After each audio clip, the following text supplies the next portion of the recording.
is his power, but he also has a badge that is authority.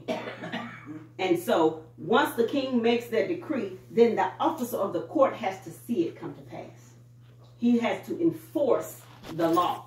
When the judge makes a decree, then it has to be enforced. That's what we call our police law enforcement. When people don't act right, they then enforce the law. They don't tell people how to act. It's just when people act up, they have to enforce the law. And so this is what was happening here, that the king had made a decision that this woman was going to get everything back. And so he assigned a court official to her, and he said, give back everything that belonged to her, including all the income from her land, from the day she left the country until now. So it wasn't just her house and her land that she was coming for her house and land.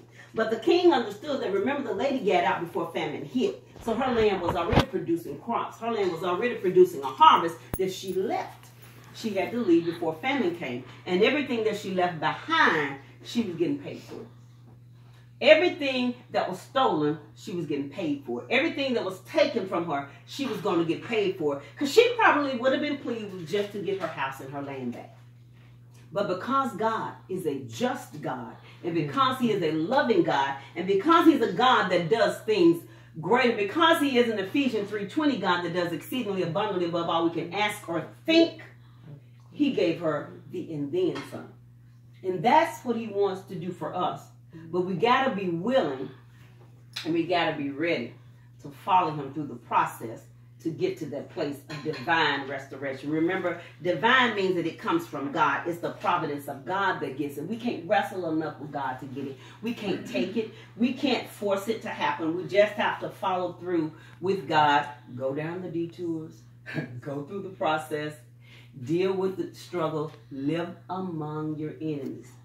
Now for us, remember I said it's a spiritual thing. So it may not be a physical house. Some people it is. It may not be money per se, but it will be prosperity.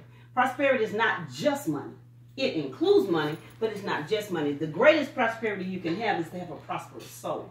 Yeah. Remember he said, John said, I would above all things that you may prosper and be in health, even as your soul prospers. The enemy is not coming after our house and he would tear that down because he really wants to get your soul.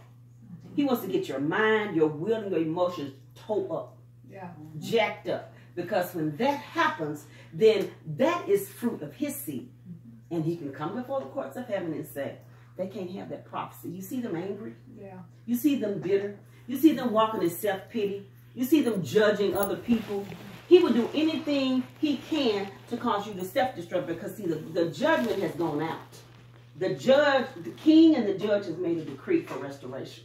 When the Lord brought that thing to me and lifted those words off the page to me last year, I was like, wow. He said, judgment is done. It's yours. You got to walk carefully. You got to walk, guard your heart. Because out of the heart flows the issues of life. Don't let bitterness, anger, resentment, self-pity, any of those negative things get lodged in your soul. Because those are seeds of the enemy. And those things will produce a harvest. So allow the Lord to take you on that process like he did Quinette and like he has done me. I ain't even messing with that. I'm not even going to mess with that today. He will take you through because what happens is, for me, and I'll just tell you my story because I don't know anybody else's. For me, because I was the one that said yes and keep saying yes, I just keep saying yes, then stuff that my parents wouldn't let him deal with in them.